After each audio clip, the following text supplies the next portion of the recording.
রাসূলুল্লাহ সাল্লাল্লাহু আলাইহি সাল্লাম বলেন, আস-সালাতু ফিল মাসজিদিল হারাম বিমিআতি আলফি সালাত। মক্কায় অবস্থিত মসজিদে হারামে এক ওয়াক্ত নামাজ কেউ যদি পড়ে 1,00,000 নামাজের মতো সওয়াব পাবে। সুবহানাল্লাহ। ওয়াস-সালাতু ফি মাসজিদি বিআলফি সালাত। আমার এই মসজিদে নববীতে কেউ যদি এক ওয়াক্ত নামাজ পড়ে আল্লাহ তাকে 1000 নামাজের সওয়াব দান করবে। সুবহানাল্লাহ।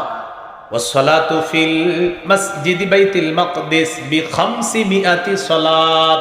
কেউ যদি ফিলিস্তিনে অবস্থিত বাইতুল মুকাদ্দাসে এক নামাজ পড়ে আল্লাহ তাকে 500 নামাজের সওয়াব দান করবে। সুবহানাল্লাহ। তাহলে নামাজের মর্যাদায় কয়টা মসজিদের কথা বললাম? তিনটা। নামাজের মর্যাদায় আরেকটা মসজিদ আছে, বলবো নি সেটা যেন আপনাদের মনে থাকে। তাহলে বোঝা গেল পৃথিবীর নামাজের পড়ার দিক থেকে মর্যাদাপূর্ণ মসজিদ মোট 4টা। একটা মসজিদে হারাম, একটা মসজিদে নববী, আর একটা মসজিদে আকসা। অন্য হাদিসে আরেকটা আছে, সেটাও বলে দিই।